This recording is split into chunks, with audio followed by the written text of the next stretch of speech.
In this video, magbabayad tayo ng Pag-ibig MP2 contribution gamit ang GoTime mobile app. And kung first time mo sa channel na to and gusto mo pa ng mga online tutorial videos katulad nito, please click the subscribe button. Dito sa GoTime mobile app, mag-login lang ako gamit yung PIN ko.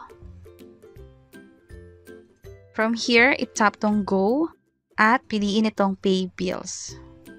Pwedeng i-tap itong Government or i-search na lang agad dito yung Pag-ibig.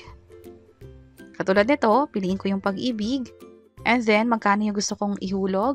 Ang minimum contribution sa Pag-ibig MP2 is 500 per month.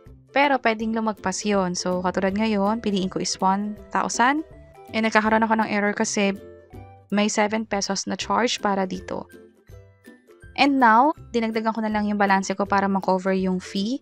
So kapag in-enter ko dito is 1,000, pwede na tayong mag-proceed. So sa inyo, i-make sure na kapag magbabayad kayo, meron kayong balance na enough para dun sa contribution nyo plus 7 pesos na fee. Tap ko tong next. Kumpletuhin lahat ng information na hinihingi dito. Yung member ID or reference number. Dito sa Pag-ibig MP2 account, pumunta lang sa main MP2 at makikita rito yung account number mismo. By the way, kung hindi pa kayo gumagawa ng first time payment sa MP2 account number kahit na-generate nyo na siya, hindi yun magkapakita rito. So dahil may contribution akong 1 to in the past, obviously nandito na siya sa virtual Pag-ibig account ko or sa Pag-ibig mobile app.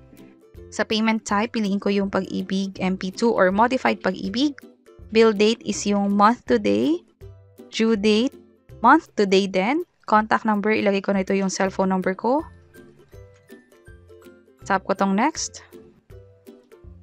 I-review lahat na information dito. Ang sabi is yung payment daw will be posted within 24 hours. So, i-double check natin yan. Proceed na tayo. Tama na lahat ng information. Tap Pay Now. I-enter ko lang yung passcode ko. And processing transaction na. Meron din tayo na-receive na text about this transaction or notification pala. Tap ko tong See Details. Ito na yung proof of payment ko. Powered to ng bayad. And sa lahat ng financial transaction na ginagawa ko, mapa fund transfer or bills payment katulad nito, lagi kong tinatago yung proof of payment. So maganda na picturean nyo to para just in case na kailanganin or kailangan ng proof, meron kayong mapakita. And from here, pwede nyo na rin itry at magbayad gamit yung GoTime mobile app. And also about sa Pag-ibig, pwede nyo rin i-check yung mga tutorials dito sa baba. Sana makatulong and see you sa mga next videos. Bye-bye!